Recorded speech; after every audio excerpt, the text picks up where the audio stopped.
us. Hey, welcome this afternoon. Welcome, everybody. Thankful Thursday it is. I am Buckle Up Bob with Double Check Dale, All BCB right. on BCB Live. And we have the producer as well in charge of everything. Hey, wow, what a great segment, Rick. And, just about how, they're humans at the end of the day. And, that's really what, we kind of try to do here when we say protect every life, right? All life in every decision. And they're not four-wheelers out on the highway. They're people, right, driving those four-wheelers. And so we've got to make sure that we're protecting life and everything. And the best way to do that is simply slow down. It was very touching this morning as one of our drivers in the video, asked how fast was he going. And he was going 58, and I thought the speed limit was 70, and he owned it and said, no, Bob, it's 55 there. Yeah. And so, he learned. And that's really all this is. It's like, hey, I've got to be aware of everything. And we are doing a pretty good job at that as we are at 86 days. And we have, on our first day, completed our first day of Get Out and Look, new streak, number 1 of 100. So 99 more to go. Yep. Now we can see that 99 bottles of beer on the wall, right? 99 days on the wall, and right? And no Get Out and Look accidents backing. Hey, we've been talking all week about truck brakes, what causes some of their failures. And there's many things that go into truck brakes, folks. But, the one today was moisture. Pull that line on your tanks and let the moisture, release that moisture off there. Because several years ago when we did the DOT blitz with our local enforcement, he was also the lead accident investigator. And he said first thing he checks on, once everybody's been attended to medical, when he starts his investigation, he goes over and sees if there ain't any moisture in the line, because that's going to be the first thing to record on negligence, right? And some of our drivers, we talked about this yesterday's 10:30 FMCSA show, and some of the drivers said, hey, they just make it part of their pre-trip. And I think that's a great idea, because that way, before you ever put that truck on the highway, you're making sure at least one thing that can hurt you is there's no moisture in the lines. So again, maybe decide it for yourself, but at least once a day, check them airlines for the moisture and bleed them off, because it can cause some brake issues. I know, Bob, I think a lot of times we get a little complacent because most of the trucks probably have air brake dryers or airline dryers on them. And so we're thinking that that's taking care of the problem. But even with airline dryers, we need to make sure we're still bleeding the tanks off and making sure there's no moisture in them. So, yeah, it's a great topic. All right. Hey, we're going to take a little break, and we'll be right back with some important weather.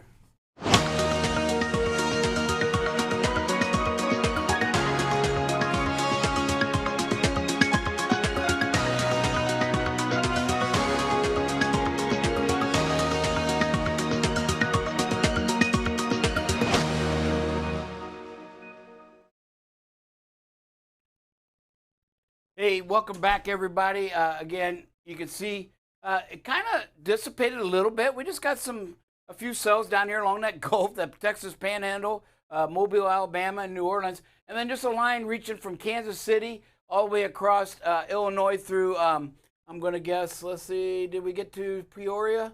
We did, closer to Peoria than anything, but there also a strong part of that is reaching through Springfield and into Lafayette, Indiana. So again, we got Champaign, we got the Fighting Illini, and we got, the Boilermakers, Purdue in Lafayette. So, hey, be aware of that. Some scattered storms out here in Albuquerque, in New Mexico, and parts of Arizona. Not much going on in California where we need it for them firefighters. And then again, up here in New York and Pennsylvania as well.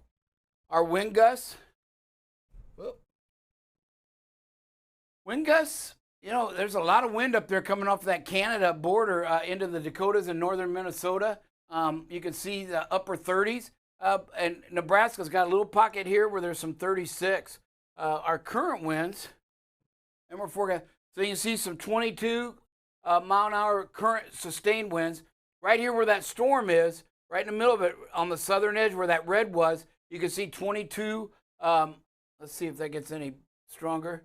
So again, we can see 31 mile an hour gusts there in Jacksonville. That's just outside of Springfield, just a little bit west of Springfield, Illinois.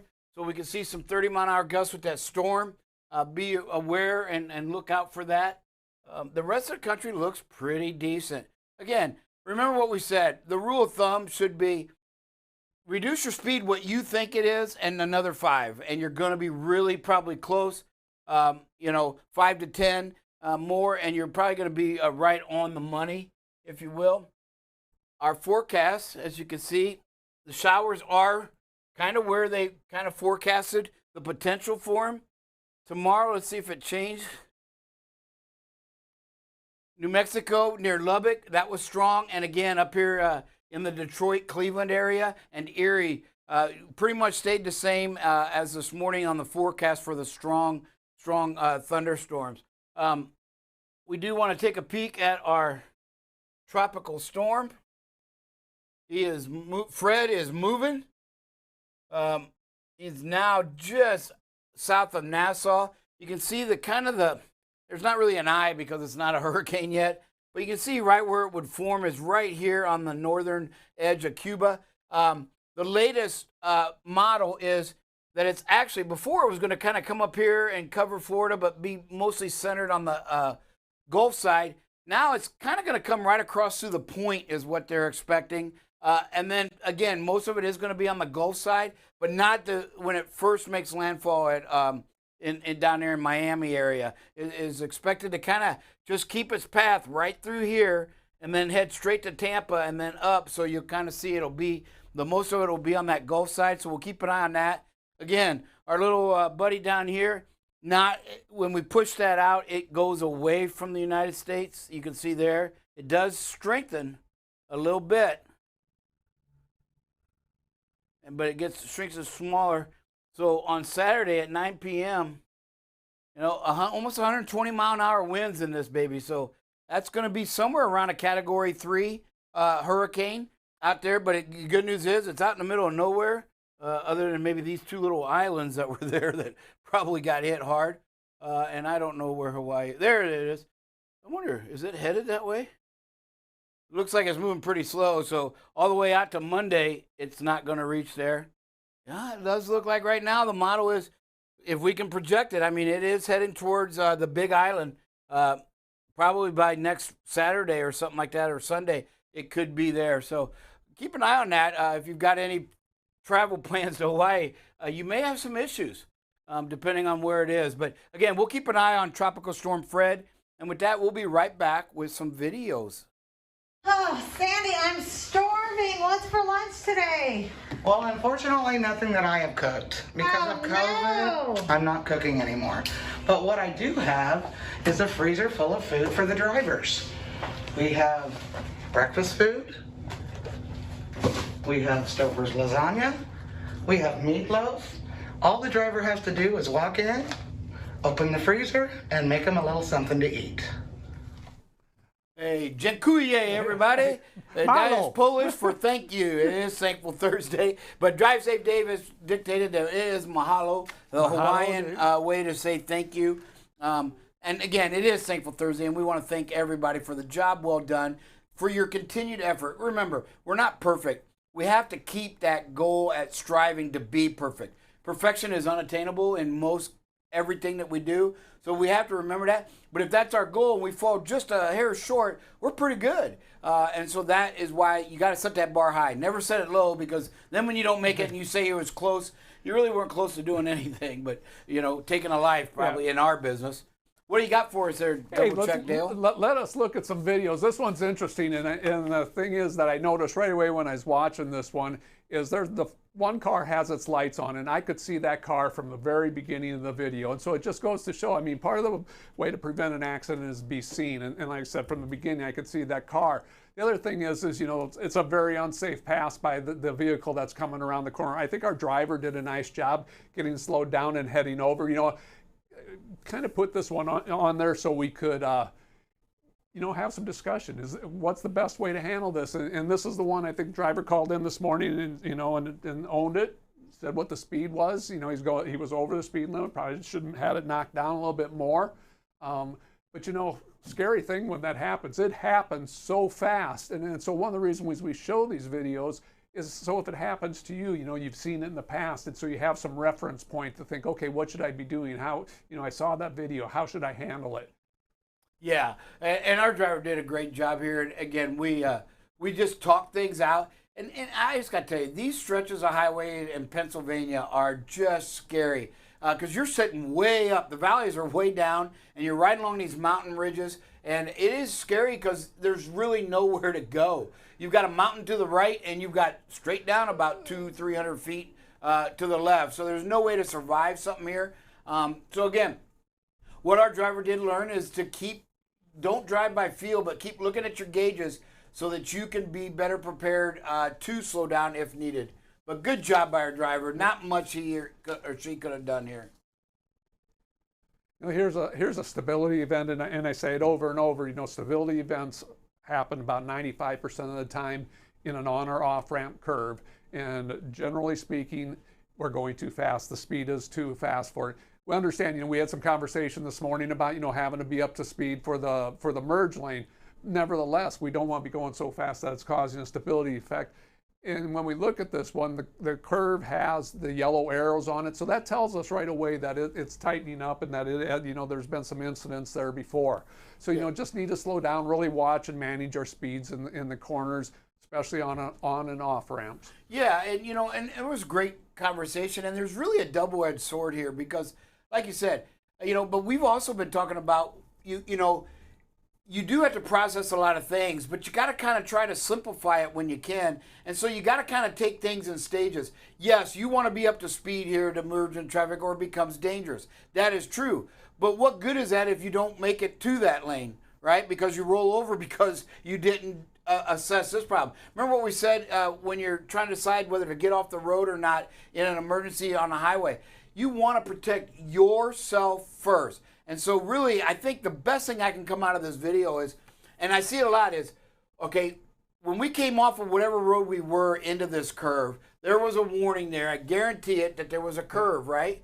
And so what we're doing is we're slowing down way too late. When we see these curves, we got to slow down at the beginning so that when we make the sharpest part of the curve and start to come out of it, we can start to pick up speed, and we will not get the stability alert. We will not get the potential for a rollover because we've already taken the sharpest at the slower speed. And I really think it all stems from the beginning. This is about 2 to 3 seconds late in everything that we do, right? Yeah. And I think that's what we can learn from this. And, it'll be interesting to see what the other drivers think as well. But, in these sharp curves, you do have to think about the merge point. But it does you no good. This merge point does you no good if you lay it over here. Yeah.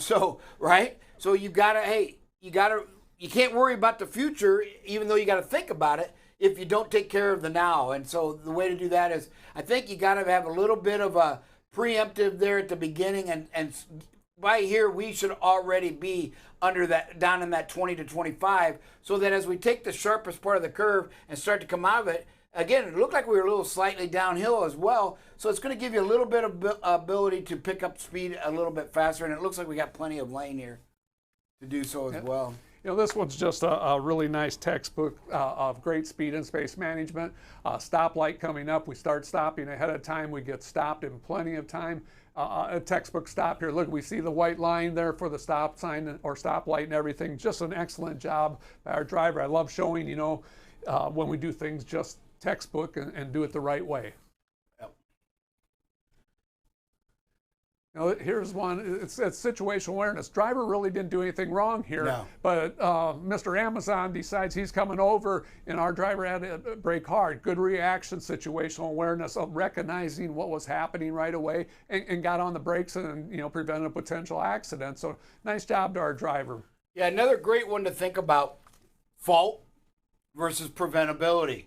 And that's what we got to do. Hey, we don't want our drivers focused on who's at fault, right? The focus has to be on preventing it, because if you prevent it, it doesn't matter. There is no fault, right? Yep. So you can eliminate it. And then again, as we've talked over and over again, you never want these things to go to court. You never want trials. You don't want lawsuits, because you're at the mercy of a lot of bad red tape and bad processes in the legal system. I will tell you that today I had attended a meeting with the the Texas Trucking Association, and it was really good because they were talking about their recent successes in the Texas state legislature. And one of the big ones was, when we're in an accident, motor carriers are in an accident, these lawyers are constantly bringing up stuff that had nothing to do with the accident. And they're just trying to sway that jury right off the beginning. Well, now the bill is going to pass. It should go into effect in September, I believe. But they have gotten the bill through that allows carriers to qualify for a two-phase trial, just like criminal. In criminal, you have the guilty phase, and if you're found guilty, then the punishment and the liability phase. And, quite frankly, it was all one. So now, if a carrier qualifies, and when they look at qualifying, is it classified as a good carrier, then the lawyer is going to be able to request that. They'll research it. If it's granted, then we get granted, hey, was it our fault? What caused this accident? What's the root cause? And then the second phase never happens versus allowing lawyers to just throw stuff out there, Also, there was a big thing that they got that they wanted was the admissibility of certain evidence, pictures, photos, right? So, but again, what they're allowed to do is it was on the onus of the defense to get something thrown out or accepted. Prosecution could throw just about anything they wanted in there.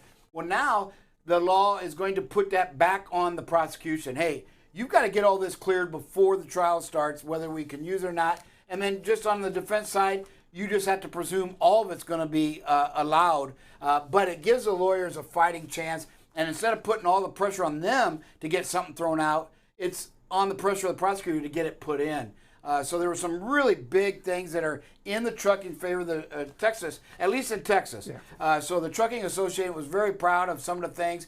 And even some of their successes was getting bills that were going to hurt us thrown out. And so they talked about that as well. And so it was really good because, I had no idea. There was probably 10 to 12 bills that they were keeping close eyes on, And, I made a contact, which is going to be great. He told me, if we got a roadside inspection problem that we disagree with, he wants a copy of it, and he wants the driver's statement. And then he said a lot of times he can get it thrown out before we don't even have to data queue it. He's an ex-DPS officer. He is now the Texas Truck Association's legal representative, not legal, but government specialist, that he goes to all these courts or all these meetings at the capitals and the state buildings and watches legislature like nobody's business. Really a great guy that I got to talk to. I was there, I thought late, because it was a nightmare trying to find a way to park and where I was going. But once I got up there was only a couple people there before me. And so I got to talk with that gentleman, and he introduced me. I told him who I was and how I'm coming about and what we do. And he was very impressed about our show. And then he gave me all kinds of, hey, you just pick up the phone and call me, and I'll be able to at least tell you, you know what, you've got a great case here. Let me see what I can do, kind of thing. So that's what we want to do, and the reason I bring that up is just to show you all that we're not just sitting in the office and throwing out verbiage and stuff and asking you all to do something without our own selves. What can we do to help protect our drivers and the company? Remember, when we protect our drivers, we're protecting the company. And so one of those things is for myself and maybe some other parts of the company to be involved in these organizations, be members, maybe be even on some of the boards and the councils, at some point down the road. But it was really good. I'm very encouraged that I took tons of notes. I mean, man, I was just like, oh, that's good. Oh, that's good. So it's just things I didn't know about. So try to help our drivers, and we'll be able to bring some of those up in some weekly topics, or at the very least on our Wednesday show at 10:30. Producer, we got anybody? Oh, we do. I'm so sorry. I thought that was the last one. My bad. Okay. That's okay. I love your passion for what you learned today and sharing it. I appreciate that. This video here, Rick started today. The first segment was about we're all humans, we're all people, and we have to treat each other like that. So I got to thinking on the way in there. It says, so if that driver knew the person in that vehicle was his wife or a loved one, would he have let him in? Probably so. Probably so. And so, just to show a little bit of courtesy, love one another, it rubs off. I mean, if we're polite to these people, and we got BCB on the side of our truck, you know, they say, hey, that BCB driver, they did a great job here. And the word gets out, and drivers listen to that and go, hey, that's a company that I want to drive for. So Great point. You know, you always wonder who's in there, right? And we hear in the bad things, well, I pretend to be safer. I pretend that that's my family in there. Well, do it the opposite way to be courteous. And then the other thing you don't know if that's the wife of a DPS officer, a DOT officer, or a family member of it. Say, hey, I just want you to know, I know you're out there checking these trucks. Yeah. This BCB guy backed way off and let me in. And I just wanted to throw it, because they will talk. And so, again, when you're as many miles as we put on, right, a day, a year, you really do, I guarantee you are coming across some police families, some other trucking families. Congressmen. Congressman families. So, again, just be mindful of that, hey, pretend that's somebody important that you want them to see what you're all about, not what you're trying to do at the moment, being in a hurry. Who we got, producer? Yeah, we got a couple people here. So we got Jeff Marsh and then Donna Casons. What do you got for us, Jeff? I just want to let y'all know that I talked to Work Zone Walt today. He's had... We lost you, Jeff. All right, let's go to Donna, and we'll come right back to Jeffrey if he... All right, what do you got for us, Donna? Donna.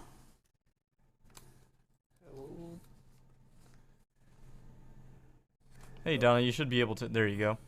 A replacement. When he gets a... Go ahead, Don. Jeff, you cut out. We're going to come back to you. Donna, go ahead and try. Can you hear me?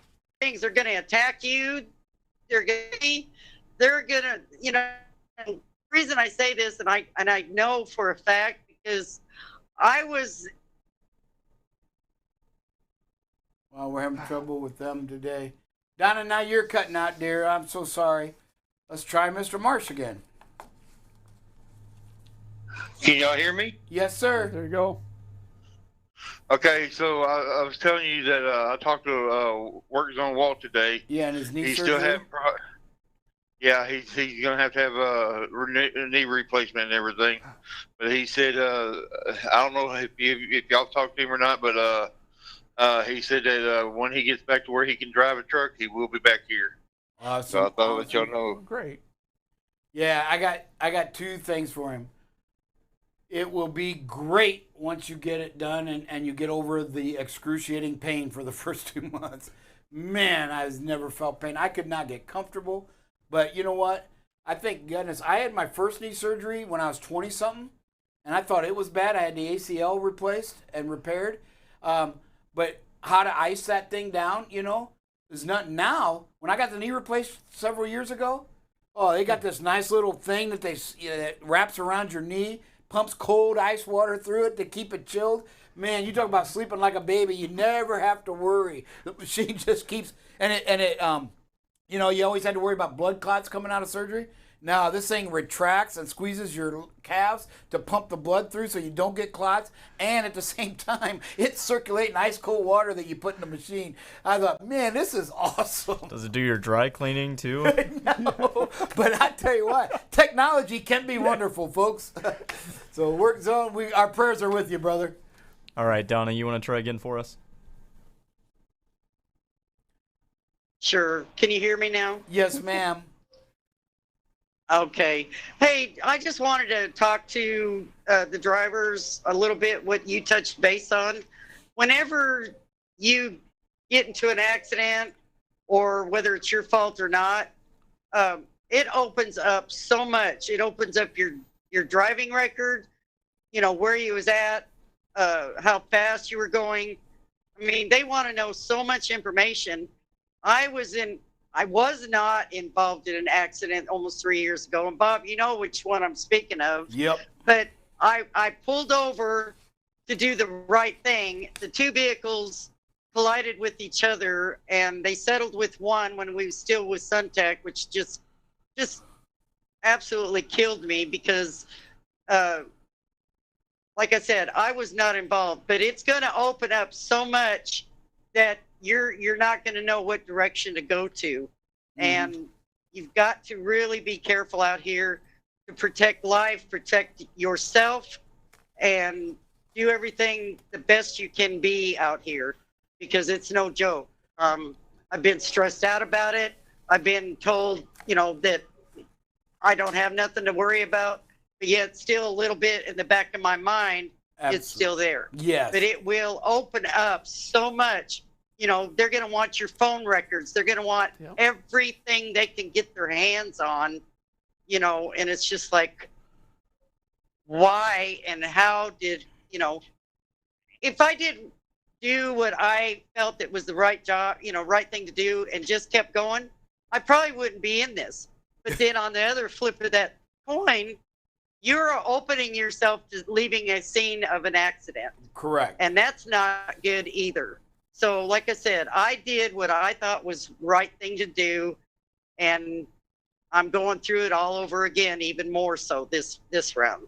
Yep. So just keep that in mind, drivers, because it's no laughing matter. It really isn't. No. And go ahead, Bob. I'm done. sorry. Thank you. I apologize because I thought you were done, dear. Yeah, no, it's a great point, Donna, and that's why we need you all to speak on these shows, is because you don't want to take my word for it. Here's real life happening. And, one of the things we talked about today, too, which I found amazing, is a lot of people actually pay attention to Jim Adler's commercials, the Texas Hammer down in Houston. And then there's another guy in some part, I forget his name now, Jerry somebody, I think, but they're like notorious in this country for going after trucking companies. But several stood up today and said, if you've watched Jim Adler's news commercials, he's gearing away from trucking. He is focusing on distracted driving, cell phone usage, right? And that kind of stuff. So, hey, we are way out and ahead of that. But just remember, these lawyers, when they steer away from something, it's not because they're going away from their practice, right? You're just shifting focus on something else. So, again, it doesn't make it easier for the carriers, but it does get to the point where they're, with the new law changes that courts are finally realizing, one of the things they said they did to the Texas legislature was they went and presented, and it was about 7-8 pages through, just company logos who were behind their getting this bill pushed through, right? And they're sitting there going, wow. And we talked about what we thought was going through their head. Two things. All the commerce that's being moved through this state that they need, it's vital. And the second thing is, when you got 7 pages of carriers now, not people, but carriers, then that's probably another average of 100 or so more people. They realize there's a lot of votes out there that they've got to be aware of, that, and they've got to do something. Because he said we even got some Democrats to support this bill. And I don't know what that meant, but I kind of got an idea. But it's just like, apparently they have some trouble. But it was, just really good at what they're out there fighting for each and every one of you. And our goal at BCB is to be a part of that fight for you all. So, hey, everybody, great show. Again, we will be back tomorrow with some Hurricane Fred up. Well, it's not going to get a hurricane. We're going to be positive. We're going to be more worried about the one coming behind it, I think, because it looks like it's bigger in area, and if it gets organized, it could be a monster. So we'll keep an eye on it. Hey, God bless each and every one of you. Mahalo. And from my native tongue, not that I'm from there, but I have part of it in me, dziękuję, right, which is Polish for thank you, everybody.